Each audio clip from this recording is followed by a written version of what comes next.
Doctor صاحب یہ جو اصفہان کی پہاڑیوں پہ آج کلسٹر بامبنگ کی ہے امریکہ نے، اور اس کے حوالے سے جو میں گوئیاں ہو رہی ہیں، آپ کی کیا اس پہ نظر ہے؟ آپ نے کیسے اس ساری صورتحال کو دیکھا؟ اگر آپ نے کچھ امریکہ اور یورپ میں جو اس پہ ریاکشنز آئے ہیں وہ اگر دیکھے ہوں گے تو ہم سے شیئر کریں۔ سجاد صاحب دیکھیے، اس کے آثار تو موجود تھے کہ ٹیکٹیکل نیوکلیر بام کا استعمال ہو، بیکاز اگر لاجیکلی آپ دیکھیں تو امریکہ اس وقت ڈیفینسو پوسچر میں چلا گیا ہے، اسرائیل سروائیول کی جنگ پہ چلا گیا ہے، ایران ڈیفینسو سے آفینسو ڈاکٹرائن اینڈ پوسچر پہ ہے۔ تو ایک سپر پاور اتنی بڑی بے عزتی کیسے برداشت کرے؟ پھر پریزیڈنٹ ٹرمپ کا کہنا کہ جناب عین ممکن ہے کہ ہم ٹیکٹیکل نیوکلیر بام استعمال کریں، اور پھر اس پہ یہ کہنا کہ آپ سمجھتے ہوں گے اخبار نویسوں سے، میڈیا جو جرنلسٹ ہیں ان سے یہ کہنا کہ آپ سمجھتے ہوں گے یہ سلپ آف ٹنگ ہے، یہ سلپ آف ٹنگ نہیں ہے۔ اسی طریقے سے پیٹ ہیگسیٹ کا یہ کہنا کہ ہم کسی بھی رول اینڈ لاز کو خاطر میں نہیں لائیں گے اور ہم کسی بھی حد تک جا سکتے ہیں، اور پھر محمد صفا نامی ایک یونائٹڈ نیشن کے آفیشل کا ریزائن کرنا اس بات کے اوپر کہ یونائٹڈ نیشن تیاریاں کر رہا ہے کہ نیوکلیر بام کے حملے کی صورت میں کس قسم کی امداد دی جا سکتی ہے، جس سے ظاہر ہو رہا ہے کہ 10 جو ملین لوگ ہیں، اس سے زیادہ کے اگر ٹیکٹیکل نیوکلیر ویپن استعمال ہوتا ہے تو ان کی جو آرزویں ہیں، مستقبل ہے، زندگیاں ہیں، وہ خطرے سے دوچار ہوں گی۔ اصفہان کے اوپر جو حملہ ہے یہ اس لیے بھی امپورٹنٹ ہے کہ اصفہان ایک تاریخی شہر ہے۔ دوسرا یہ کہ جن پہاڑیوں پہ حملہ کیا ہے، پہاڑیوں کے نیچے ہی میزائل سٹیز ہیں، اور کہا یہ جاتا ہے کہ وہ 80 سے 100 میٹر تک نیچے گہرے ہیں۔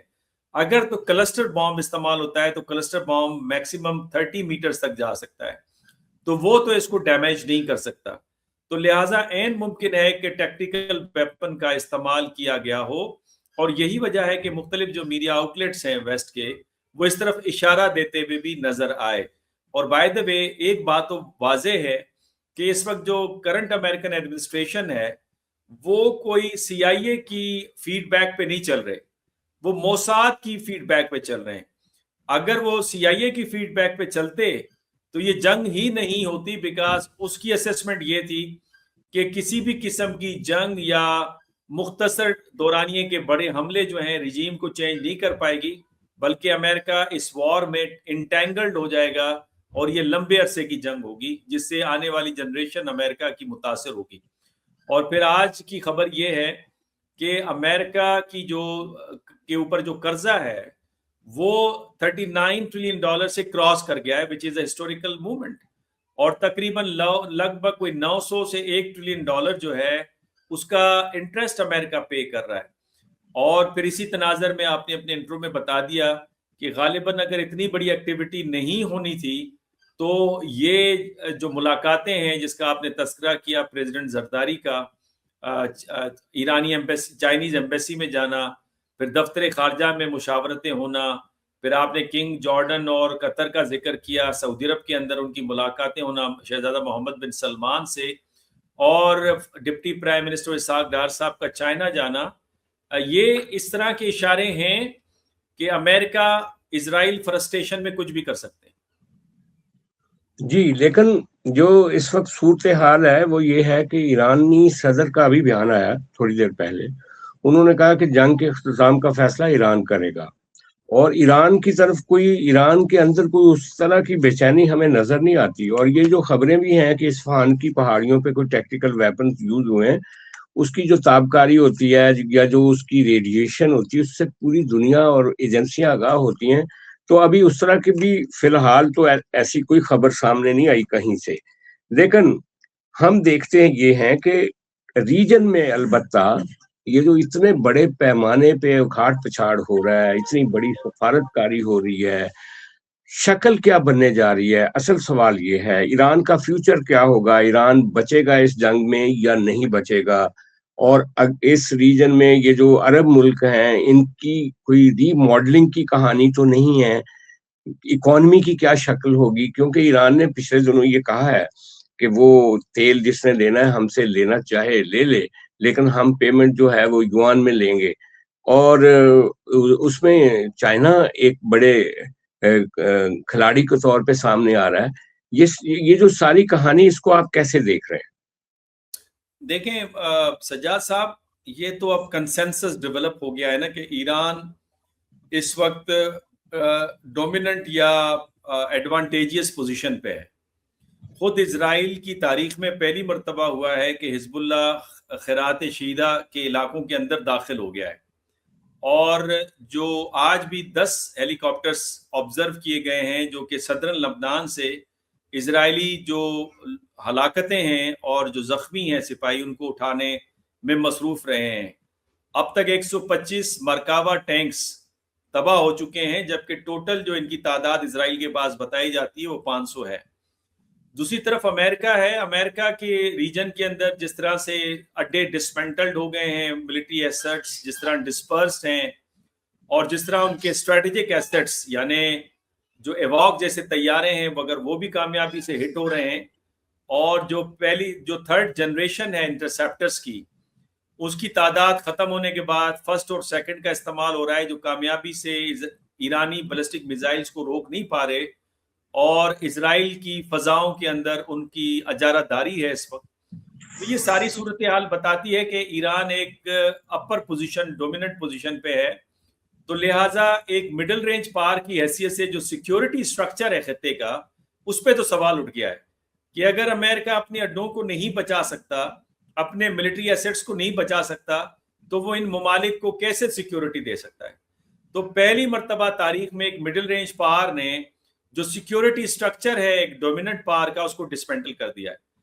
دوسرا یہ کہ امریکہ کو وے آؤٹ چاہیے، اور وہ پولیٹیکل وے آؤٹ چاہ رہا ہے. اس کے لیے وہ کسی اور کی طرف نہیں دیکھ رہا، فقط پاکستان کی طرف دیکھ رہا ہے. اور پاکستان کی جو کاوشیں ہیں اس میں قابل تحسین بھی ہیں. اب لوگوں کا یہ کہنا جناب عمان نے اس سے بہتر کی تھی کاوش، بھائی وہ بہتر کی ہوگی اور سب بہتر کرنے کی کوشش کرتے ہیں، لیکن وہ کامیاب تو نہیں ہوئی. اور یہی وجہ ہے کہ یہ مرحلہ اس سے زیادہ خطرناک ہے، بیکاز عمان کی بات چیت ناکامی کے بعد اور حملہ ہونے کے بعد ایران کا جو اعتماد ہے وہ مکمل طور پہ ختم ہو گیا ہے امریکہ کے اوپر یا میڈیٹرز کے اوپر. اس صورتحال میں نیویگیٹ کرنا ایک ٹائٹ روپ کے اوپر، اور ایرانیوں کا کہنا کہ آپ ہمارے بیہاف پہ بات کریں، امریکنز کا کہنا کہ ہم آپ پہ ٹرسٹ کرتے ہیں، چائنیز کا خیر مقدم کرنا، رشیا کا خیر مقدم کرنا، اور اسرائیل کو اور انڈیا کو آگ لگنا، یہ اس بات کے لیے کافی ہے کہ پاکستان کی سگنیفیکنس ہے. جو پولیٹیکل اسٹرکچر ہے اس خطے کا، وہ اب پاکستان ری شیپ کرنے جا رہا ہے.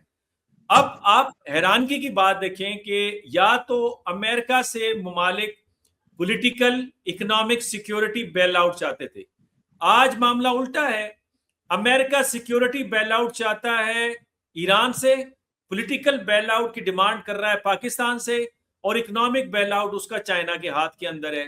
تو یہی وجہ ہے کہ پاکستان کے جو deputy prime minister and foreign minister ہیں وہ چائنا تشریف لے گئے، بیکاز میجر ایشو یہ ہے کہ گارنٹی کون دے گا؟ گارنٹی وہ دے سکتا ہے جس کا امریکہ کے اوپر لیوریج ہو، اور اس وقت جو الٹرنیٹو پاور کون سی ہے وہ انفیکٹ چائنا ہے. تو میں یہ سمجھ رہا ہوں کہ الٹوگیدر جو ریجنل لیول پہ سٹرکچر ہے وہ نیا ری شیپ ہو رہا ہے، جس میں 2 کی مڈل رینج پاورز اور ایک ڈومیننٹ پاور شامل ہے. اور میرا شروع دن سے یہ بیانیہ ہے کہ یہ جو بدلتی بھی دنیا کی صورتحال ہے، اس میں مڈل رینج پاورز بڑے امپورٹنٹ ہے. یہ جس کے پلڑے میں جائیں گے وہ پلڑا بھاری ہوگا. تو لہٰذا جو مڈل رینج پاور ہیں اس خطے کے، وہ ری شیپ کر رہے ہیں اسٹرکچر کو. اس کا امپیکٹ گلوبل اسٹرکچر پہ آئے گا. اور یہ آرگیومنٹ ہے کینتھ واٹس اور جان رگی کے درمیان میں. کینتھ واٹس کا کہنا ہے کہ یہ سسٹم ہے جو کہ ممالک کو فارن پالیسی ڈکٹیٹ کرتا ہے. جان رگی کا خیال ہے کہ ممالک ڈکٹیٹ کرتے ہیں سسٹم کو، اور ممالک میں ہونے والی تبدیلیاں سسٹم کو تبدیل کرتی ہیں. اور وہ آرگیومنٹ میں سوویت یونین کے اندر ہونے والی تبدیلی سے دیتے ہیں کہ اس نے سسٹم کو تبدیل کر دیا تھا، یعنی بائی پولیرٹی ختم ہو گئی تھی. آج اگین جو اندرونی تبدیلی امریکہ میں ہے اور اندرونی خطے کے طور پہ تبدیلی مڈل ایسٹ اور گلف میں ہے، اس نے یہ ثابت کر دینا ہے کہ سسٹم میں بڑے پیمانے پہ تبدیلی آئے گی، جس کے لیے چائنا کا ہونا آن بورڈ اور رشیا کا ہونا آن بورڈ بڑا ضروری ہے.